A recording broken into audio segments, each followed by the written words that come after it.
비트코인이 조금 반등했다고 속아서 매수하신 분들 계십니까? 지금 비트코인은 천국의 계단 차트를 만들고 번지점프 뛸 준비를 하고 있습니다. 이번 영상에서는 첫 번째로 비트코인의 이번 반등이 다시 한번 폭락하기 전에 마지막 속임수일 수 있다는 것을 설명해 드리고, 두 번째로 그런 비트코인이 다시 폭락하게 되면 어디까지 폭락할 수 있을지 설명해 드리겠습니다. 지금 매수를 잡았지만 불안하신 분들, 또 매도를 잡고 있어서 버텨도 되나 고민이신 분들, 이번 영상을 꼭 끝까지 보시기 바랍니다. 첫 번째로 비트코인의 이번 반등이 다시 한번 폭락하기 전에 마지막 속임수일 수 있다는 것을 설명해 드리겠습니다. 비트코인은 6월의 월봉을 반등 시도조차 못하고 그냥 내리꽂은 장대연봉으로 마감했는데요. 이런 캔들을 마루보즈 캔들이라고 합니다. 과거에도 하락장의 끝에는 마루보즈 캔들이 나왔었는데요. 2022년에는 마루보즈 캔들이 나온 이후에 5개월 동안 마이너스 12%를 추가 하락했었고요. 2018년에는 마루보즈 캔들이 나온 이후에 한 달 동안 마이너스 10%를 추가 하락했었습니다. 그래서 이번에도 똑같은 패턴이 나온다면 비트코인이 6월의 저점인 58,000달러부터 마이너스 12%를 추가 하락해서 51,000달러까지 하락할 수 있는 건데요. 하지만 신기하게도 비트코인은 7월이 시작하자마자 반등을 했죠. 반등한 이유는 달러의 하락 때문입니다. 7월 1일 밤 10시에 연준 의장이 인플레이션 위험이 낮아졌다고 발언하고, 7월 2일에는 미국의 고용지표가 뚝 떨어져서 금리 인상 가능성이 낮아지니까 비트코인은 달러와 반대로 상승을 한 건데요. 그리고 7월 3일부터 5일까지는 미국의 금융시장이 독립기념일 때문에 휴장을 하는데 비트코인은 미국이 쉬는 동안 억지로 상승을 했습니다. 하지만 미국장이 쉴 때 움직임은 미국장이 다시 열리면 되돌리는 경우가 많은데요.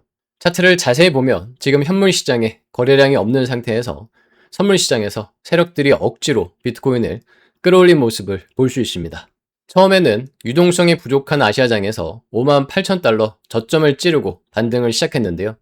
저점에 걸려있는 매도와 손절 주문들을 낚시하고 고점인 6869달러까지 반등을 한 겁니다.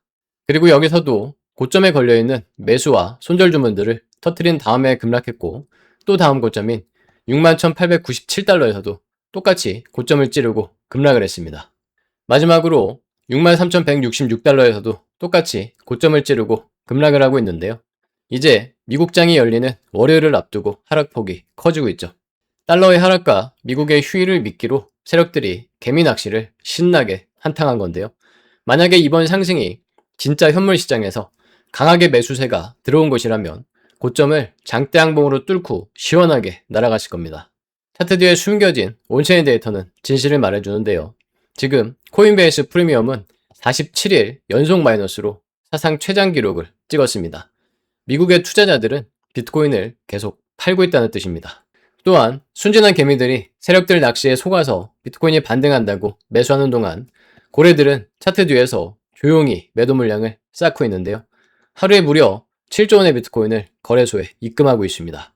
차트에서 자세히 보면요. 올해 1월과 4월, 6월에 고래들이 하루에 7조 원의 비트코인을 거래소에 입금했을 때는 비트코인이 모두 하락했었습니다. 과연 이번에만 다를까요? 하락 트리거는 연준의 통화정책 회의로 공개가 될 수 있습니다. 이번에 연준 의장은 인플레이션 위험이 낮아지긴 했지만 물가는 여전히 높다고 했는데요. 우리나라 시간으로 7월 9일 목요일 새벽 3시에 연준의 지난달 통화정책 회의록이 공개됩니다. 여기서 연준의 금리 인상 확률을 높이는 내용이 확인되면 달러는 상승하고 비트코인은 하락할 수 있습니다. 두 번째로 그런 비트코인이 다시 폭락하게 되면 어디까지 폭락할 수 있을지 설명해 드리겠습니다. 차트에서는 하락 추세선과 저항선, 턱 밑까지 왔는데요. 5월부터 이어진 두 개의 하락 추세선과 66,000달러 저항선에 부딪히기 직전입니다. 저는 66,000달러 밑에서는 중장기 추세가 매도 관점이라는 설명을 계속 드리고 있죠. 올라올 때마다 66,000달러 위에 손절을 설정하고 분할 매도를 할 수 있는 구간이 되겠습니다. 더 길게 장기 추세를 봐도 작년 10월부터 이어지는 하락 추세선을 벗어나려면 최소 7만 달러 위로 올라가야 되겠고요. 지금 이 차트를 인버트로 뒤집어서 보면 추세가 더 확실히 보인다는 설명도 드렸죠. 지금 차트가 조금 전 차트를 거꾸로 뒤집은 인버트 차트입니다. 제일 강력한 상승 패턴인 상승 삼각형 패턴과 손잡이 달린 컵 패턴을 만들고 있습니다.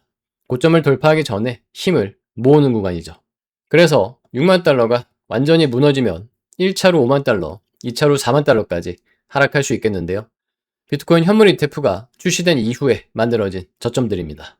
특히 5만 달러는 2024년 1월에 ETF 출시 당일에 고점인 동시에 2024년 8월에 상승 랠리가 본격적으로 시작되기 직전에 저점이기도 합니다. 차트 뒤에 숨겨진 온체인 데이터에서도 5만 달러는 굉장히 의미가 큰데요.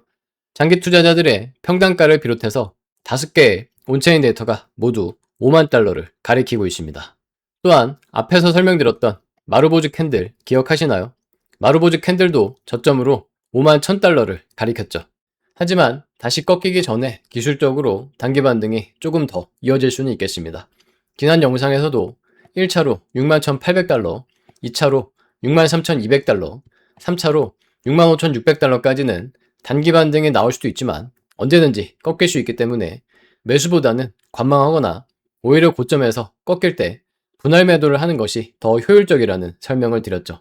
그래서 단기 매매는 손절을 최대 6만 6천 달러로 설정하고 전고점과 저항선을 찌르고 빠질 때마다 분할 매도를 해서 5만 8천 달러까지 다시 하락하는 동안 분할로 수익을 챙기시면 되겠습니다. 또한 지금은 장기 투자자들의 평단가가 5만 달러, 단기 투자자들의 평단가가 7만 달러로 아직 차이가 큰데요. 2022년에는 장기 투자자들의 평단가와 단기 투자자들의 평단가가 교차한 이후에 바닥이 만들어졌습니다. 이번에는 약 3개월 후인 10월쯤에 교차할 것으로 예상이 되고 있는데 그때까지 단기 투자자들의 평단가는 계속 낮아지고 장기 투자자들의 평단가는 계속 높아질 것입니다. 그래서 아직 투자자들의 손실이 더 커져야 한다는 건데요. 과거 2022년, 2019년, 2015년에도 모두 활성 투자자들의 손실이 마이너스 50%까지 내려왔을 때 바닥을 만들었습니다. 지금은 아직 많이 남은 거죠. 그럼 매수 진입은 어디서부터 할 수 있을까요? 1차로 6만 8천 달러가 돌파될 때부터 가능하겠습니다. 지금은 이 6만 8천 달러가 상승장과 하락장의 판단 기준으로 여기가 쌍바닥 W 패턴으로 돌파돼야 바닥을 탈출하는 거고요. 그 이후에는 7만 4천 달러, 7만 8천 달러, 8만 3천 달러까지 전고점을 돌파할 때마다 단계별로 비중을 늘릴 수 있겠습니다. 따라서 지금은 비트코인이 다시 급락할 수도 있고 조만간 상승 추세로 바뀔 수도 있는 굉장히 중요한 구간입니다. 유튜브 방송보다 더 핵심적인 분석을 자세하게 보실 분들은 실전 매매방으로 오시기 바랍니다. 전문 트레이더가 실전 매매 타점까지 전부 다 무료로 공유해드립니다. 혼자서 매매하기 힘들고 어려우신 분들은 지금 바로 유튜브 고정 댓글에 있는 링크를 누르시고 휴대폰 번호를 입력하신 다음에 제출을 누르시면 되겠습니다. 오늘도 영상을 끝까지 보시느라 수고하셨습니다. 오늘 영상이 도움이 되셨다면 구독과 알림 설정하시고 비트코인 1타 강사의 영상을 1등으로 보시기 바랍니다.